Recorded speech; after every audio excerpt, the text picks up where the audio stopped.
नमस्ते। चलिए, आज नवरात्रि के उन 9 पवित्र दिनों की यात्रा पर चलते हैं जो भक्ति, ऊर्जा और उत्सव से भरे होते हैं। हम समझेंगे कि इन सभी अनुष्ठानों का क्या महत्व है और इनके पीछे वो कौन सा गहरा आध्यात्मिक संदेश छिपा है। तो आइए इस पावन पर्व की गहराई को जानते हैं। देखिए, इस सफर में हम सबसे पहले जानेंगे कि नवरात्रि का असल मतलब क्या है।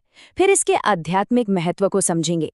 हम ये भी देखेंगे कि पूजा की तैयारी कैसे की जाती है, 9 दिनों तक भक्ति का भाव कैसे बनाए रखा जाता है, और आखिर में बात करेंगे कि ये त्योहार हमें क्या सिखाता है।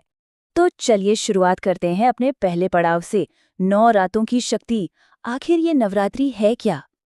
नवरात्रि, जैसा कि नाम से ही जाहिर है, इसका मतलब है 9 रातें। ये 9 रातें पूरी तरह से माँ दुर्गा के 9 अलग-अलग स्वरूपों को समर्पित होती हैं। इन दिनों में उपवास, पूजा और ध्यान के जरिए भक्त खुद को अंदर से शुद्ध करते हैं और एक नई सकारात्मक ऊर्जा पाने की कोशिश करते हैं। तो ठीक है, अब समझते हैं कि इन 9 रातों का आध्यात्मिक महत्व क्या है। असल में ये त्योहार बुराई पर अच्छाई की जीत का प्रतीक है। और देखिए, ये सिर्फ कोई कहानी नहीं है, बल्कि एक यूनिवर्सल मैसेज है कि अंधेरा चाहे कितना भी गहरा क्यों न हो, रोशनी की जीत हमेशा होती है। यही संदेश इस त्योहार की जड़ है। पता है, ये पर्व हमें सिखाता है कि जीवन की असली लड़ाइयाँ बाहर नहीं बल्कि हमारे अंदर होती हैं, और इन नकारात्मक शक्तियों को हराने के लिए हमें अपनी अंदरूनी ताकत और विश्वास को जगाना ही पड़ता है। चलिए, अब जरा व्यावहारिक पहलुओं पर आते हैं। हमारा तीसरा खंड पवित्र स्थान की तैयारी, और इसकी शुरुआत होती है सबसे जरूरी चीज से, पवित्र कलश स्थापना से। नवरात्रि की शुरुआत होती है घट स्थापना से, जो कि सबसे महत्वपूर्ण अनुष्ठानों में से एक है। इसमें होता क्या है, सबसे पहले एक मिट्टी के बर्तन में जौ यानी जवारे बोए जाते हैं, जो खुशहाली और सृष्टि की शुरुआत का प्रतीक हैं। फिर एक कलश में पवित्र जल, सुपारी, सिक्का और चावल भरे जाते हैं, जो जीवन की पूर्णता को दिखाते हैं। कलश के ऊपर आम के पत्ते और नारियल रखकर इसे जौ वाले बर्तन पर स्थापित कर दिया जाता है। ये पवित्र कलश असल में देवी की उपस्थिति का आह्वान करता है और 9 दिनों तक उनकी ऊर्जा को घर में स्थापित रखता है। तो कलश स्थापना के बाद शुरू होती है 9 दिनों की भक्ति की यात्रा। हमारा अगला खंड इसी पर है, रोज की साधना और अनुशासन। हर सुबह एक नई शुरुआत होती है। भक्त स्नान करके साफ सुथरे कपड़े पहनते हैं। फिर माँ के सामने घी का दिया जलाया जाता है, जो अज्ञान के अंधेरे को दूर करने का प्रतीक है। धूप, फूल और लाल चुनरी चढ़ाकर उनका श्रृंगार किया जाता है।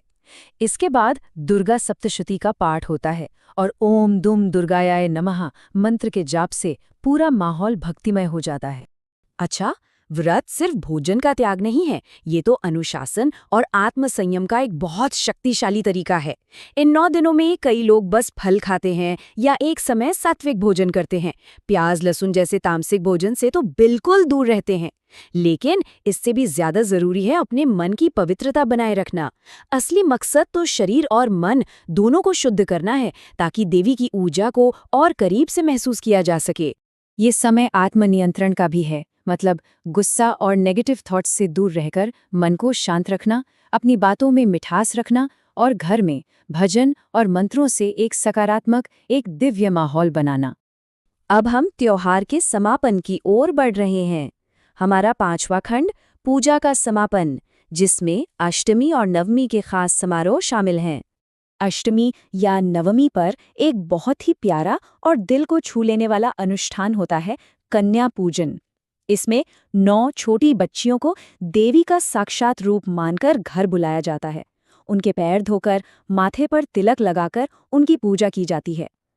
फिर उन्हें बड़े प्यार से पूरी, चना और हलवा खिलाया जाता है और तोहफे देकर विदा किया जाता है।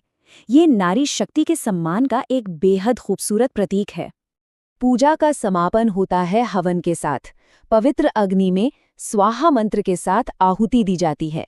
ये न सिर्फ हमारे आसपास के माहौल को शुद्ध करता है, बल्कि ये हमारी नकारात्मकता और अहंकार को उस पवित्र अग्नि में समर्पित करने और सकारात्मकता को अपनाने का भी एक गहरा प्रतीक है।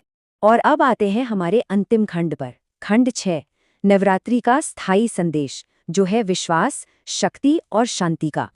तो नवरात्रि का असली संदेश क्या है? ये हमें याद दिलाता है कि जब हम पूरी श्रद्धा और सच्चे दिल से अपनी आंतरिक शक्ति से जुड़ते हैं तो जीवन की कोई भी चुनौती बड़ी नहीं लगती। ये पर्व हमें आत्मविश्वास और हिम्मत से भर देता है। तो आखिर में ये सवाल हम सबके लिए है कि ये जो आंतरिक शक्ति और विश्वास है, इसे अपने जीवन में कैसे उतारा जा सकता है? ये वाकई एक सोचने वाली बात है ना?